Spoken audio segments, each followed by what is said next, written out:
guys, how you guys doing? I hope you're all doing well. My name is Nkhensani. If it is your first time here, and welcome to my channel.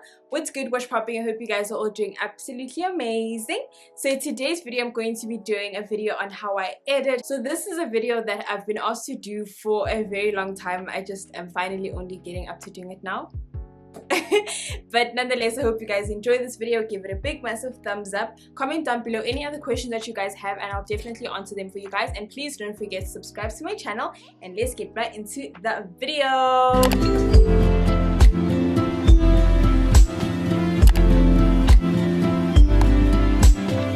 Okay, so like I said, this is a video that I've been asked to do for quite some time, and I just didn't feel like doing it because it's a lot of work. So I'm not going to necessarily show you guys how I edit like all the way to the end, because that's just going to be way too much work. I will be in this video, however, showing you guys the softwares that I use, the apps that I use, the websites that I use, everything like that. And I will touch base into where I get specific things, and you know, yeah. For first off, what I use, if you guys are new to my channel, in November was when I got my camera, but then prior to that, for the longest time, I'd been using my iPhone. So this is my iPhone 7 Plus. I got this when I was in second year, and I had no idea that I'd be using it for content and things like that. I just wanted an iPhone. So this has been the phone that I've been using for all my videos. It's been the phone that I've been using for all my pictures, almost everything. This is where I would do everything. And if you are going to use your iPhone for like creating content, I would highly recommend that you make sure you get a phone that is like 64 gigs and above. I have a 32. Ask me how I've been able to create content with 32. Also me, I don't know, because every time I tell people that my phone is a 32 gig, they're just like, what? And how are you able to create videos? Child, listen, I don't know, I'm just quite minimalistic, I guess, with my phone. I try to make my phone as boring as possible so that I don't use it as much. Another thing I wanted to say with a phone is, I know a lot of people will say that when you want to start out creating content, that you want to use a camera, you want to get all these equipment, and it's really important, number one, to start off with what you have. That's, like I'm saying, that's what I did. I solely had a phone, and I think it makes it so much easier also because you get to, number one, navigate if this is something you really want to do, and then you can start to invest in things like a camera, a tripod, better editing software, and things like that. Why I took so long to invest in a camera was because my issue was the fact that if I don't like it, and if, you know, no one watches me, I'm not gonna buy a camera. Like, that would be such a huge waste of money. So I wanted to make sure that this is something that I enjoy. What captures people the most is your authenticity, who you are as an individual. That's what captures people. That's what people want to see. That's what people want to know. I don't think it comes with great quality, you know, great lighting and things like that. Like, people, you could get all of that and people won't like you, you know what I'm saying? So I think it's really important that you start with what you have, and if it's a phone, it's a phone. Let your personality sparkle. And then I recently got a camera. The camera that I have is the Canon EOS M50. The lens that I have is the kit lens. It is the 15 by 45 millimeter. I don't know my camera terminology that great yet. So that is the one that I currently film on. The tripod that I have, it is one that I first got when I first started filming, but this tripod I got from Hi-Fi Corporation. I got it when I first started my channel, which is like literally 3 years ago, which is insane. I have had this tripod for so long, and it's only like recently that I've learned that I can do so much with my tripod. So a tripod is really great. To edit, I use my MacBook. So this is the MacBook 13-inch. I think it's the old version. It's not like any recent version of MacBook. For my camera, I use, you have to use an SD card. I have the 64 gig, only because it's quite easy for me to manage that right now. I did have a 16 gig, but then I lost it on Nkhensani's vacation. Till that vacation, I can't find it, so I only have the 64 one. I have an external drive. An external drive is so important. I wish I had an external drive from like the beginning, because now I'm starting to see how my MacBook is starting to get affected because of just the disk of everything. Like it's always like when you export, like it makes a noise, and I just used my MacBook to its capacity. So I really do wish I had an external drive. If anything, invest in an external drive. If you're using your laptop to edit, it's so helpful. Wait, I need to sneeze. Yeah, so external drive. The one that I have is the Seagate one. I have a mini tripod which I use for vlogging. This one actually I don't know where it's from because my uncle got me a mini ring light and it had a little tripod attached to it, and I just use that one for vlogging. I do want to get one that I've seen a lot of YouTubers use, which is the Manfrotto. I'll leave like a little picture here of the one that I'm thinking of getting. I don't know when I'm gonna get it though. That the one I have now, it's not that great, but I mean it does the job. And then the mic that I have the Booyah mic. Also, if you guys want to see me unboxing my camera, that's where I share all the details of a bunch of my camera things.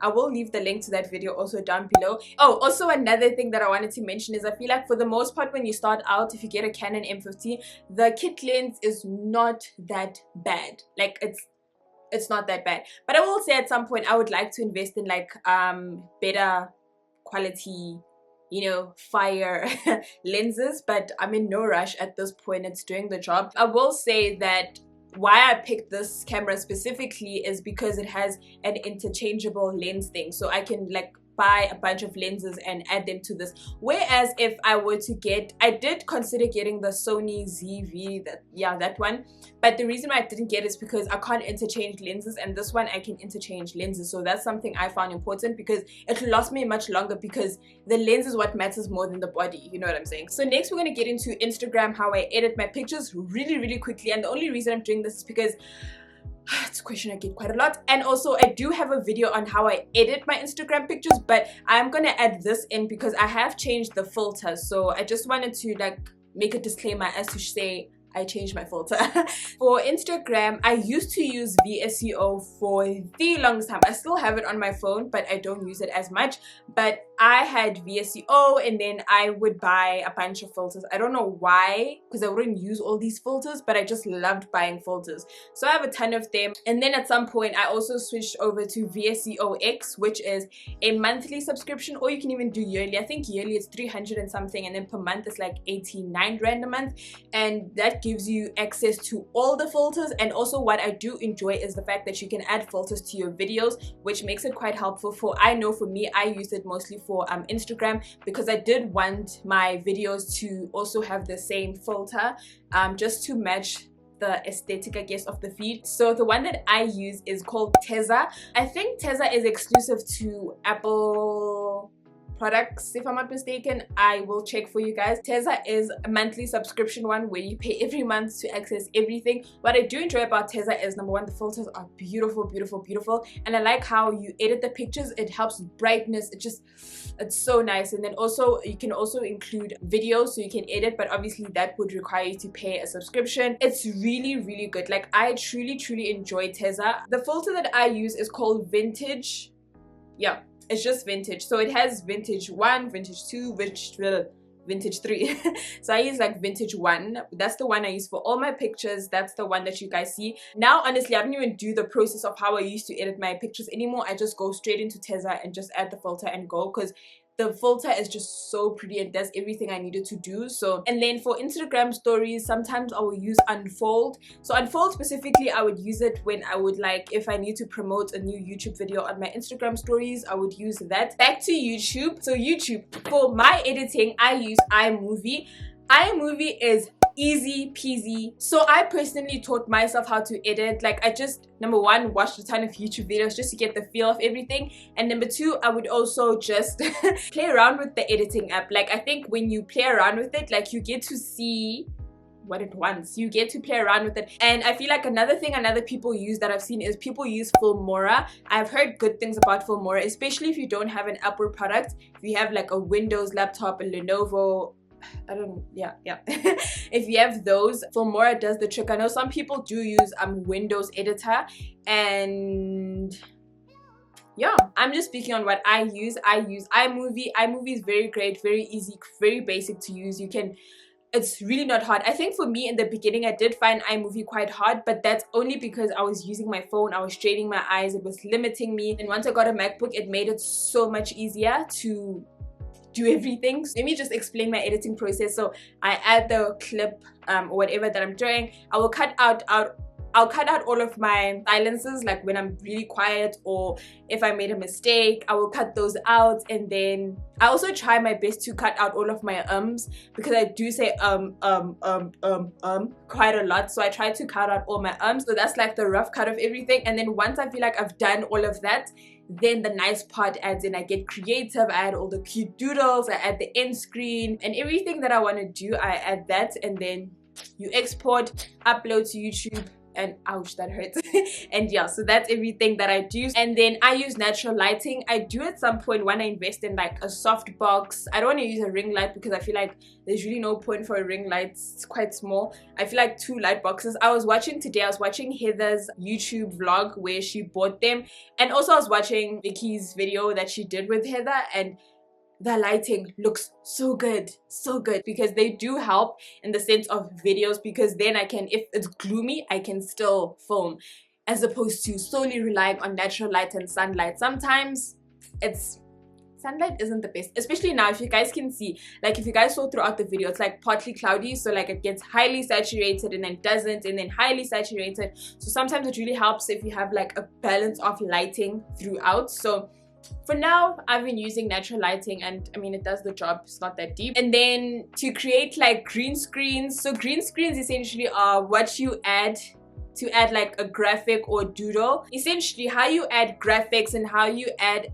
text to your videos is by creating like a little text and then you just drop it in there. So I'll just drop something right here. If you see that, that's essentially what you do. So what I have learned is that, you know, sometimes I get very lazy to pay a monthly subscription to access the thing that makes the thing, to make the thing transparent. I'm not gonna lie, sometimes I don't want to pay that subscription, so I create a green screen. So what I essentially do is just create a green background, and then I'll create my text. And then you have to make sure with the green screen that you place the text or whatever directly and it's the right sizing, because once you add it in there, it's like not moving, you can't move it. What's nice about a transparent background is that you can move it, you can make it bigger, smaller, but a green screen, you can't necessarily do that. Also, another thing with green screens that I use is like if I want like a VHS kind of vibe, if I want that little recording little thing that you can get on YouTube, you just Google green screen, like maybe like let's say glitch green screen, a ton will pop and you can download it. I don't know, there's so many kind of green screens. If you want, you can download those. Yeah, so it's either you create transparent or green screens. They make it really easier.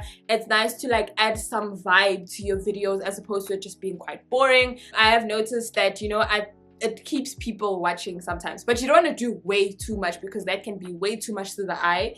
You kind of want to make it your fitting aesthetic, you know what I'm saying? So yeah, that's basically that. And then when I want to do green screens or transparent backgrounds, I use PicMonkey or I use Canva. I have recently loved using Canva because I feel like, number one, Canva has so many graphics. Number two, it just has the best aesthetic. Like, I just love Canva so much more than PicMonkey now, which is crazy how I had no idea about Canva and I've been using PicMonkey. So to access like everything and unleash everything, you do need to pay a monthly subscription. I do know with PicMonkey it was $189 a month. I don't know about Canva because I haven't paid it.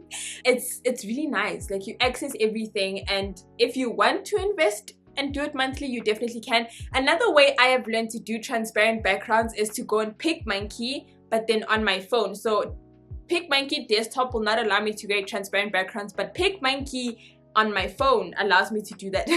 Which I got so excited when I figured that out. I was like, yes, I don't have to pay. Gotta find loopholes, man. You can't be paying subscriptions all the time. And then if I want to create like a glitch with my text, I don't think I use glitches quite often. I do use it. I think it depends on the vibe I'm going for when I'm editing. I do know the last time I used a glitch, it was a lookbook that I used. I'll try to like add like a little clip of what the glitches look like here.